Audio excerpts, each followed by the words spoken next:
चलो साफ कहें, शांति और युद्ध में चुनने पर कोई बहस नहीं। लेकिन शांति पाने का एक ही गारंटीड तरीका है और आप उसे अगले ही पल पा सकते हैं, समर्पण।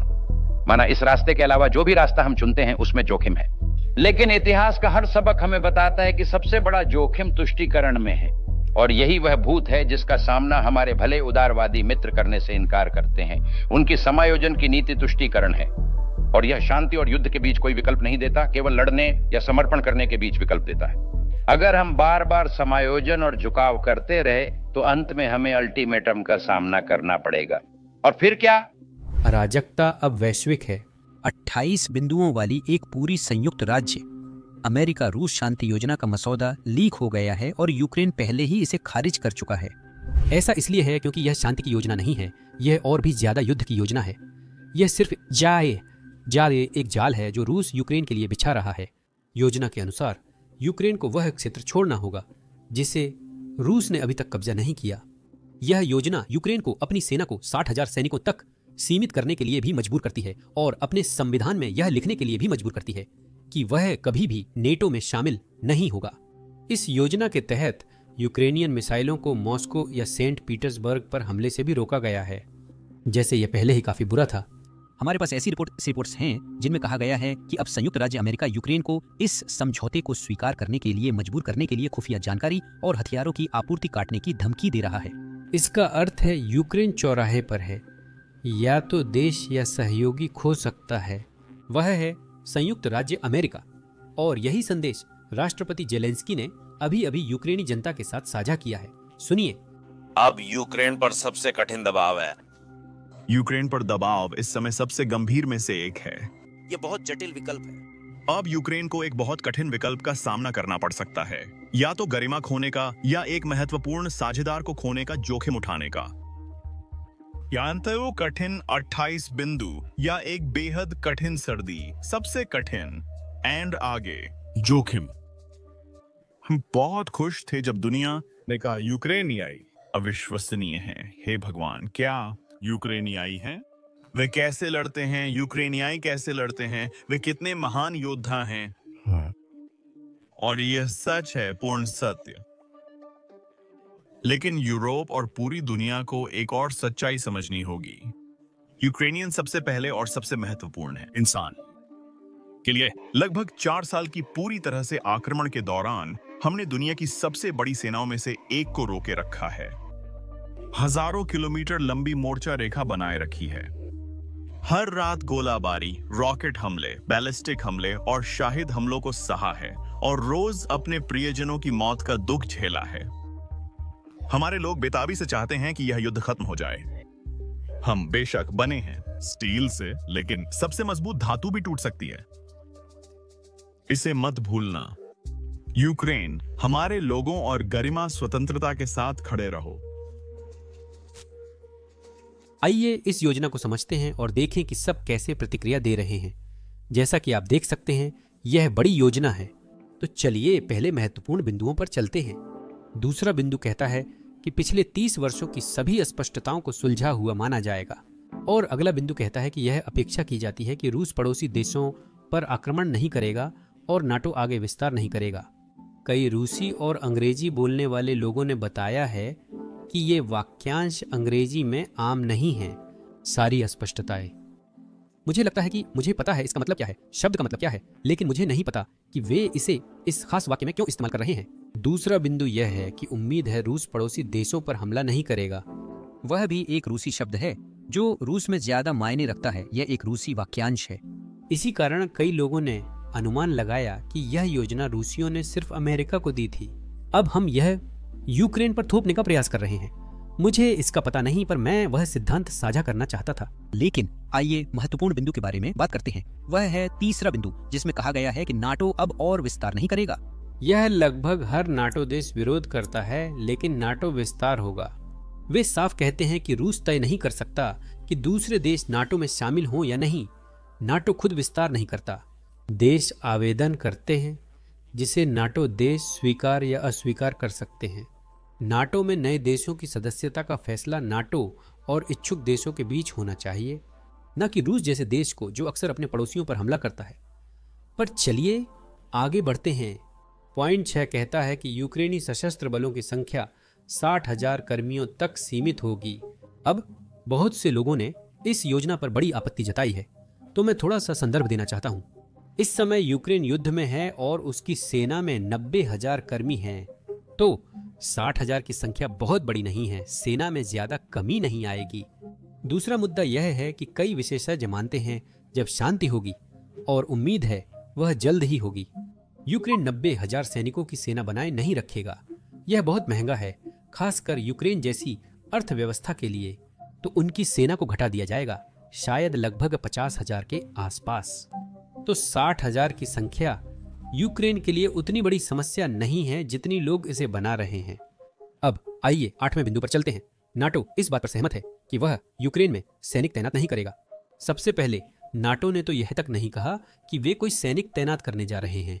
असल में यह यूरोपीय देश ही हैं जिन्होंने यह इच्छुक देशों का गठबंधन बनाया है, और वे एक योजना पर काम कर रहे हैं कि जब यूक्रेन में शांति हो तब यूरोपीय सैनिकों को वहां तैनात किया जाए, ताकि रूस फिर से वापस न आ जाए और दोबारा हमला शुरू न कर दे जब वह फिर से हथियार बंद हो जाए। और यह वही बात है जिससे राष्ट्रपति ट्रंप पहले सहमत थे। यही योजना है। राष्ट्रपति ट्रंप ने पहले भी यह उल्लेख किया था कि वह ऐसा करना चाहते हैं। अब लगता है हम यह नहीं करना चाहते और इसे यूक्रेन पर थोप रहे हैं। यह कुछ हद तक गलत लगता है, क्योंकि जब यूरोप कोशिश कर रहा है तो हम कहते हैं कि वह अभी उपयोगी नहीं है। खैर, आगे बढ़ते हैं। बिंदु 10 यूरोपीय गारंटी पर है। अमेरिका को इसके लिए मुआवजा मिलेगा। अगर यूक्रेन रूस पर हमला करता है तो उसे गारंटी खोनी होगी, जबकि यूक्रेन ने रूस पर सिर्फ युद्ध के दौरान ही हमला किया था, जब पुतिन ने आक्रमण शुरू किया। तो लेकिन मुझे लगता है कि इसे रखना अच्छा है। अगला बिंदु कहता है, अगर रूस यूक्रेन पर हमला करता है तो निर्णायक सैन्य प्रतिक्रिया के साथ सभी वैश्विक प्रतिबंध लागू होंगे और नए क्षेत्र की मान्यता व समझौते के लाभ वापस ले लिए जाएंगे। आखिरी बिंदु कहता है, अगर यूक्रेन बिना कारण मॉस्को या सेंट पीटर्सबर्ग पर मिसाइल दागता है तो सुरक्षा गारंटी अमान्य होगी। अब इस बिंदु के साथ बहुत से लोग कह रहे हैं कि यह यूक्रेन को लंबी दूरी की मिसाइलें न रखने के लिए मजबूर करता है, लेकिन असल में शब्दों का मतलब ऐसा नहीं है। अगर आप दोबारा पढ़ें तो दिखेगा कि यूक्रेन कोई भी मिसाइल रख सकता है, बस परमाणु मिसाइलें नहीं। वे बस इन्हें मॉस्को और सेंट पीटर्सबर्ग पर बिना किसी कीमत के नहीं दाग सकते। यही इस बिंदु का मतलब है। अगर युद्ध होता है तो मुझे लगता है कि मॉस्को या सेंट पीटर्सबर्ग को निशाना बनाने का कारण बनेगा। मुझे यकीन है कि यूक्रेनियन लोग असली वजह का स्पष्टीकरण चाहेंगे। क्या मतलब है कि आप मॉस्को पर तभी हमला कर सकते हैं जब रूस वहीं से मिसाइलें दागे? ये तो बहुत दूर की बात है। यूक्रेन के पास लंबी दूरी की मिसाइलें हो सकती हैं, ये अच्छी बात है। बिंदु 11 कहता है कि यूक्रेन यूरोपीय संघ की सदस्यता का पात्र है। साथ ही इस मुद्दे पर विचार के दौरान यूक्रेन को यूरोपीय बाजार में अल्पकालिक प्राथमिकता मिलेगी। यह इस योजना की एक बड़ी सकारात्मक बात है। बिंदु 14 उन जमे हुए फंड से संबंधित है जो रूसी पैसे हैं, मूल रूप से जो पश्चिमी बैंकों में हैं। तो यहाँ कुछ और संदर्भ के लिए लगभग 300 अरब डॉलर रूसी पैसे के हैं। यह सरकार का पैसा है, किसी ओलिगार्क या रूसी नागरिक का नहीं। यह सरकार की संप्रभु संपत्ति है जो पश्चिमी बैंकों में मुख्य रूप से यूरोप में जमी हुई है। करीब 200-250 अरब सिर्फ यूरोप में ही है। बाकी सब जैसे कि कनाडा, संयुक्त राज्य अमेरिका, जापान, दक्षिण कोरिया में है। अगर मुझे सही याद है तो दूसरे देशों में है। अब इससे संबंधित उस पैसे में से 100 अरब डॉलर अमेरिका के नेतृत्व वाले यूक्रेन के पुनर्निर्माण और निवेश के प्रयासों में लगाए जाएंगे। फिर अमेरिका को इस उपक्रम से 50% मुनाफा मिलेगा, जो थोड़ा अजीब है ना? अमेरिका को पैसा क्यों मिल रहा है जबकि ये असल में अमेरिका का पैसा नहीं है? खैर, यूरोप यूक्रेन के पुनर्निर्माण के लिए उपलब्ध निवेश की राशि बढ़ाने के लिए और 100 अरब डॉलर जोड़ेगा। हम कह रहे हैं कि यूरोप 100 अरब डॉलर देगा। यूक्रेन पर हमला यूरोप ने नहीं, रूस ने किया था। रूस पश्चिम में फंसे 300 अरब में से 100 अरब डॉलर दे रहा है, जबकि यूरोप को अपने टैक्स पेयर्स से 100 अरब डॉलर देने होंगे। हमने यूरोप से सलाह लिए बिना इसे योजना में डाल दिया। बाकी के जो यूरोप के फंड फ्रीज किए गए हैं उन्हें अनफ्रीज कर दिया जाएगा, यानी रूस चाहे तो वो पैसे वापस ले सकता है। बाकी फ्रीज की गई रकम शायद उसी पैसे से जुड़ी है जो बाहर फ्रीज हुआ है। यूरोप को एक अलग यूएस रूस निवेश खाते में रखा जाएगा, जिसमें वे खास क्षेत्रों में प्रोजेक्ट्स में निवेश करेंगे। इस फंड का मकसद मूल रूप से रूस को दूसरे देशों में आर्थिक रूप से ज्यादा शामिल करना है ताकि वे फिर से युद्ध शुरू न करें। अच्छा विचार है, लेकिन 2014 और 2008 में भी रूस आर्थिक रूप से पश्चिमी देशों से जुड़ा था। पुतिन ने फिर भी आक्रमण किया। अगर पुतिन के लिए सिर्फ पैसे मायने रखते तो वे सोवियत संघ को फिर से बनाने की बात नहीं करते, जो बहुत अमीर नहीं था। आर्थिक रूप से वह ताकतवर थी, लेकिन लोग संपन्न नहीं थे। और इसके ऊपर से यह सब ऐसा लगता है जैसे हम रूस को एक देश पर हमला करने के लिए इनाम दे रहे हैं, क्योंकि उसने लगभग 300 अरब डॉलर खो दिए हैं। और अब हम कह रहे हैं, अरे आप उसमें से 100 अरब यूक्रेन में लगा दो और बाकी आप वापस ले सकते हो। जो उत्पादक नहीं लगता, रूस को वह पैसा फिर कभी छूने नहीं देना चाहिए। यूक्रेन में दीर्घकालिक शांति होने पर ही रूस को विश्व अर्थव्यवस्था में शामिल किया जाए। मैं इसका समर्थन करता हूं। शांति किस तरह की हो, इससे फर्क नहीं पड़ता। हम रूस को बार बार सजा नहीं देना चाहते, क्योंकि इससे वह फिर युद्ध शुरू कर सकता है। लेकिन अभी यह हमारी प्राथमिकता नहीं है। प्राथमिकता यह होनी चाहिए कि यूक्रेन में शांति लाई जाए और फिर इस बात पर ध्यान दिया जाए कि रूस आगे ऐसा न करे। लेकिन चलिए आगे के बिंदुओं पर बात करते हैं। बिंदु 16 कहता है कि रूस अपने कानून में यूरोप और यूक्रेन के प्रति अपनी आक्रामकता न करने की नीति को शामिल करेगा। अब रूस में कानून केवल सुझाव जैसे हैं, खासकर पुतिन के लिए। जब पुतिन राष्ट्रपति बने थे तब रूसी राष्ट्रपतियों के लिए 2 कार्यकाल की सीमा थी। 26 साल बाद भी वे सत्ता में हैं, तो कानून वाकई में ऐसी चीज नहीं है जो पुतिन को कुछ भी करने से रोक रही हो, जो वे चाहते हैं। लेकिन चलिए आगे बढ़ते हैं। बिंदु 19 के अनुसार जापोरिजिया परमाणु संयंत्र को अंतरराष्ट्रीय परमाणु एजेंसी की निगरानी में शुरू किया जाएगा और उसकी बिजली रूस व यूक्रेन में बराबर बांटी जाएगी। मुझे लगता है कि यह एक तरह से सकारात्मक बात है, क्योंकि जो परमाणु संयंत्र है, जो कि वैसे अभी यूरोप का सबसे बड़ा है, वह रूसी नियंत्रण में है। लेकिन यह ठीक मोर्चे पर है, तो रूस वास्तव में इसका इस्तेमाल नहीं कर सकता, क्योंकि यूक्रेन, आप जानते हैं, मूल रूप से उन्हें इसका इस्तेमाल करने से रोक सकता है। इसका मतलब है कि इसे अंतरराष्ट्रीय एजेंसी चलाएगी और यूक्रेन रूस दोनों को फायदा होगा। शायद मैं कुछ मिस कर रहा हूं, तो अगर आप लोगों को मुझसे ज्यादा जानकारी है तो नीचे कमेंट्स में जरूर बताएं, लेकिन मेरे लिए यह थोड़ी सी सकारात्मक चीज लगती है। अब सबसे जरूरी बात करते हैं, और वो है क्षेत्र। यह है बिंदु नंबर 21। पहला बिंदु है क्रीमिया। लुहांस्क डोनेट्स्क को भी संयुक्त राज्य अमेरिका सहित वास्तविक रूप से रूसी के रूप में मान्यता दी जाएगी। अब मुझे नहीं लगता कि यूक्रेन को इसे मान्यता देने के लिए मजबूर किया जाएगा, लेकिन अभी हमें यह पता नहीं है। लेकिन यह अब भी बेवकूफ़ी है कि बाकी देशों को ऐसा करने के लिए मजबूर किया जाएगा, क्योंकि रूस ने बस हमला किया और उसे अपने कब्जे में ले लिया। एक और अहम बात, रूस का लुहांस्क डोनेट्स्क पर पूरा नियंत्रण नहीं है। उनके पास अभी भी बहुत से हिस्सों का नियंत्रण नहीं है, और वही हिस्सा है जिसे वे सच में चाहते हैं। लेकिन हम जल्द ही उस पर आएंगे।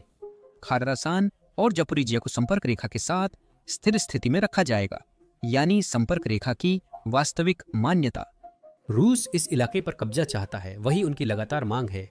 तो रूस है, ये पहली चीज है जो लगती है कि रूस छोड़ रहा है। यानी रूस मूल रूप से कह रहा है, देखो, हम बाकी के खारसान और जापोरिजिया पर कब्जा नहीं करेंगे जो अभी हमारे नियंत्रण में नहीं है। तो ये पहली रियायत है जो रूस दे रहा है, ऐसा लगता है।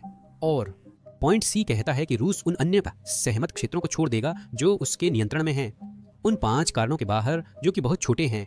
अगर आप नक्शे को देखें तो उत्तरी यूक्रेन में कुछ क्षेत्र हैं जो रूस के नियंत्रण में हैं, जैसे 1 या 2%, तो ये कोई बहुत बड़ा हिस्सा नहीं है। आखिरी पॉइंट, यूक्रेनी सेना डोनेट्स्क के उस हिस्से से हटेगी जिसे रूस 14 सालों से कब्जा नहीं कर पाया है। यूक्रेनी सेना वहां से पीछे हट जाएगी और ये क्षेत्र निरस्त्रीकृत हो जाएगा। न्यूट्रल जोन, लेकिन अंतरराष्ट्रीय मान्यता के अनुसार ये रूसी क्षेत्र होगा। रूसी सेना इसमें नहीं जा सकेगी।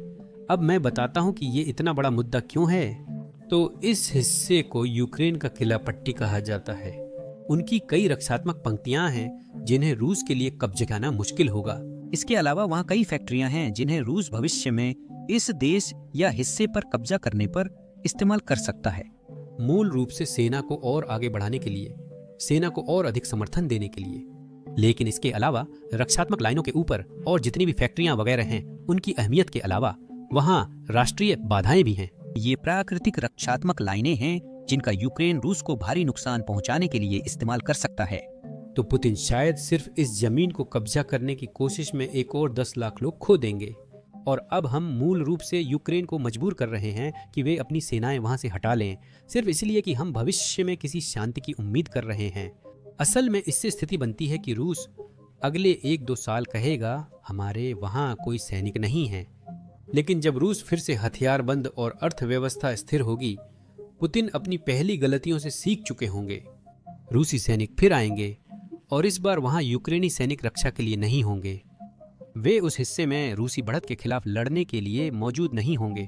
और इसका मतलब है कि एक बार रूस इस जमीन पर कब्जा कर लेता है तो उनके पास बाकी यूक्रेन में आगे बढ़ने की ज्यादा क्षमता होगी। डोनबास वाला हिस्सा आसान होगा क्योंकि यह पहले से ही भारी सुरक्षा में है। यह योजना की सबसे बेवकूफी बातों में से एक है। मुझे यकीन नहीं हो रहा कि अमेरिका इसे यूक्रेन में जबरन लागू कर रहा है। और जैसे यह कम नहीं था, हम रूस को वह पैसा भी दे रहे हैं जो उसने पश्चिमी देशों में रखकर और दूसरे देशों पर हमला कर खो दिया। अगर आप अंतरराष्ट्रीय कानून तोड़ते हैं तो आपको अपनी अंतरराष्ट्रीय संपत्ति भी खोनी चाहिए। तो यह पागलपन है कि हम उन्हें $200 अरब वापस देने जा रहे हैं और हम एक तरह से उन्हें इनाम दे रहे हैं। हम उन्हें वो जमीन भी दे रहे हैं जिस पर उनका कोई नियंत्रण नहीं है। इसी कारण यूक्रेन ने पहले ही इसे ठुकरा दिया है। मुझे लगता है आगे बातचीत होगी। इसमें कुछ अच्छी बातें हैं, इसलिए ये पूरी तरह भयानक योजना नहीं है, लेकिन मैं उम्मीद करता हूं कि अंतिम योजना इस शुरुआती बिंदु से कहीं ज्यादा अलग होगी जितना कि ये अभी है। लेकिन यही यूक्रेन कह रहा है। उन्होंने ये बात कल संयुक्त राष्ट्र में कही थी। सबसे पहले यूक्रेन इस युद्ध को समाप्त करने के लिए सार्थक वार्ता में शामिल होने के लिए तैयार है, जिसमें नेताओं के स्तर पर भी बातचीत शामिल है। हमारी लाल रेखाएं स्पष्ट और अडिग हैं। रूसी संघ द्वारा अस्थायी रूप से कब्जा किया यूक्रेनी क्षेत्र को कभी भी रूसी नहीं माना जाएगा, चाहे औपचारिक हो या अनौपचारिक। हमारी जमीन बिकाऊ नहीं है। यूक्रेन अपनी आत्मरक्षा के अधिकार या अपनी सशस्त्र सेनाओं के आकार और क्षमताओं पर किसी भी तरह की सीमा स्वीकार नहीं करेगा। हम अपनी संप्रभुता पर किसी भी तरह का उल्लंघन भी बर्दाश्त नहीं करेंगे, जिसमें वह संप्रभु अधिकार भी शामिल है कि हम अपनी पसंद के गठबंधनों में शामिल हो सकें। किसी भी वास्तविक शांति प्रक्रिया को एक बुनियादी सिद्धांत का सम्मान करना चाहिए। यूक्रेन के बारे में कुछ भी यूक्रेन के बिना नहीं और यूरोप के बारे में कुछ भी यूरोप के बिना नहीं। अब कुछ रिपोर्ट्स हैं कि अमेरिका यूक्रेन को योजना पर सहमत न होने पर खुफिया जानकारी रोकने की धमकी दे रहा है। मुझे लगता है इसमें सच्चाई है। अमेरिका यूक्रेन पर दबाव डाल रहा है, फिर भी मैं सतर्क रहना चाहता हूँ। इस रिपोर्ट पर विश्वास करें क्योंकि इससे कई जानकारियां मिल रही हैं। रूसी दूत किरिल दिमित्री वो बस हर जगह जाकर सभी को गुमनाम बयान दे रहे हैं और ये सारी एजेंसियां, मीडिया एजेंसियां ये नहीं बता रही हैं कि बयान कौन दे रहा है। वे बस कहते हैं मामले से परिचित लोग। इस रिपोर्ट में भी यही कहा गया है। मुझे यकीन है कि अमेरिका यूक्रेन पर दबाव डाल रहा है। राष्ट्रपति जेलेंस्की ने भी यह कहा है। लेकिन तब भी जब तक हमें किसी ऐसे व्यक्ति से पुष्टि नहीं मिलती जो अपना नाम बताने को तैयार हो, हमें सावधान रहना चाहिए और हमें बस मान लेना चाहिए कि ये वही किरिल दिमित्री वाला आदमी है जो सबको बयान दे रहा है और सबको झूठी जानकारी दे रहा है रिपोर्ट करने के लिए। सभी मीडिया कंपनियां इसे रिपोर्ट करना चाहती हैं क्योंकि हर कोई एक्सक्लूसिव खबर सबसे पहले लाने की दौड़ में है। खैर, वैसे भी मैं जल्दी से ये बताना चाहता हूं कि अमेरिका असल में कितना समर्थन दे रहा है, खासकर इस साल। आर्थिक रूप से अमेरिका ने 2025 में यूक्रेन को सहायता नहीं दी। जनवरी में दी गई सहायता राष्ट्रपति बाइडेन के तहत थी, ट्रंप के तहत नहीं। लेकिन जाहिर है इसका मतलब ये नहीं है कि अमेरिका का समर्थन बेकार है ना? ये सभी हमले जो हम रूस के अंदर देख रहे हैं, जो रूसी रिफाइनरियों, रूसी ठिकानों और जाहिर है रूसी पावर स्टेशनों पर हो रहे हैं, ये सब अमेरिकी खुफिया जानकारी की वजह से मुमकिन हो पाता है। अमेरिकी खुफिया एजेंसियां यूक्रेन को रूसी एयर डिफेंस की जगह बता रही हैं, जिससे यूक्रेनी मिसाइलें और ड्रोन उनसे बच पा रहे हैं। तो अगर अमेरिकी समर्थन चला जाता है तो रूस पर दबाव बनाने की यूक्रेन की क्षमता पर यह बहुत बड़ा असर डालेगा। लेकिन मदद के मामले में अमेरिका सीधा पैसा लगभग शून्य दे रहा है। अधिकतर मदद यूरोपीय संघ और निश्चित रूप से अन्य यूरोपीय देश ही यूक्रेन को दे रहे हैं और ये शायद आगे भी जारी रहेगा, क्योंकि भले ही ये योजना इतनी सकारात्मक नहीं लगती, यूरोपीय देश और यूरोपीय संघ के प्रतिनिधियों ने सार्वजनिक रूप से कहा है कि वे यूक्रेन जो भी स्वीकार करने को तैयार है उसका समर्थन करेंगे। तो ये उनका बयान सिर्फ कल ही आया था। हमारा रुख नहीं बदला है। किसी भी शांति योजना के सफल होने के लिए उसे यूक्रेन का समर्थन मिलना चाहिए और यूरोप का भी समर्थन मिलना चाहिए। अगर रूस वाकई शांति चाहता तो वह मार्च में ही बिना शर्त युद्ध विराम के प्रस्ताव को स्वीकार कर लेता। कड़वी सच्चाई यह है कि कल रूसी हमलों में 26 यूक्रेनी नागरिक मारे गए। रूस ने बार बार शांति वार्ता के लिए सिर्फ दिखावा किया है और पिछली वार्ताएं इसलिए विफल हो गईं क्योंकि रूस ने कभी भी कोई वास्तविक प्रतिबद्धता नहीं दिखाई। दबाव आक्रामक पर होना चाहिए, न कि पीड़ित पर। आक्रामकता को इनाम देना और आक्रामकता को बढ़ाएगा। यूरोपीय संघ की एक बहुत स्पष्ट 2 बिंदु योजना है। पहला, रूस को कमजोर करना, दूसरा, यूक्रेन का समर्थन करना। अब जब मैं समाप्त कर रहा था, हमें आखिरकार राष्ट्रपति ट्रंप की ओर से बयान मिला है जो इस योजना का समर्थन करते हैं। मुझे नहीं पता अमेरिका यूक्रेन पर कितना दबाव डाल रहा है, लेकिन यह अच्छा संकेत नहीं है। और इसका मतलब यह भी है कि यह सिर्फ विटकॉफ दिमित्रिएव की योजना नहीं है। मैंने कल यही कहा था, क्योंकि हमारे पास ज्यादा जानकारी नहीं थी। लगता है कि इसमें कई प्रशासनिक लोग और खुद राष्ट्रपति भी शामिल हैं, जो अच्छा संकेत नहीं है। उम्मीद है भविष्य में यह बदलेगा। यही टिप्पणी राष्ट्रपति ट्रंप ने शुक्रवार दोपहर की थी। यूक्रेन को कर्मचारियों की संख्या 60,000 तक घटानी पड़ सकती है। उन्हें कुछ जमीन छोड़नी होगी जो युद्ध में नहीं खोई, और वे नाटो से नहीं जुड़ सकते। थोड़ी देर में हारेंगे।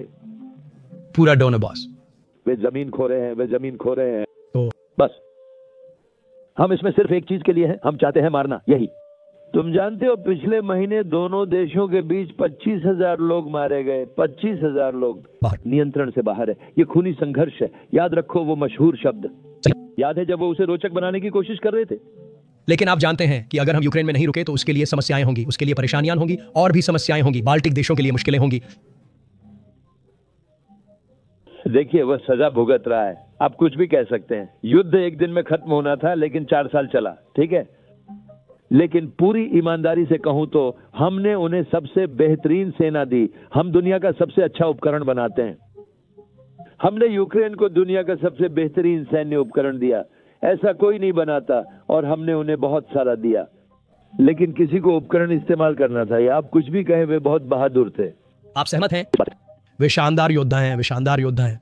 अब पिछले कुछ हफ्तों में हमारे कुछ वीडियो डिमोनेटाइज और रिस्ट्रिक्ट कर दिए गए हैं। शायद इसलिए क्योंकि YouTube को यूक्रेनियन फ्रंट लाइन की कुछ क्लिप्स पसंद नहीं आई। YouTube युद्ध क्लिप्स को विज्ञापन के लिए अनुपयुक्त मानता है, इसलिए वीडियो रिस्ट्रिक्ट कर देता है। इसी वजह से हमने अपना खुद का प्लेटफॉर्म बनाया, बेसिक्स इनसाइडर।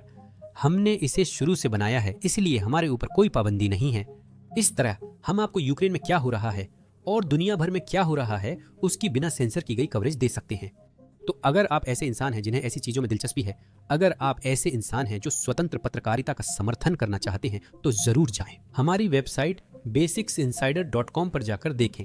आप विवरण में दिए गए लिंक पर भी क्लिक कर सकते हैं या अपनी स्क्रीन पर दिख रहे QR कोड को स्कैन कर सकते हैं। जुड़ने पर आप वो कंटेंट देख सकेंगे जो हम YouTube वीडियो पर नहीं डाल सकते। साथ ही चैनल और कवरेज को सपोर्ट करने के लिए धन्यवाद। मेरा नाम सैम है। फिर मिलेंगे।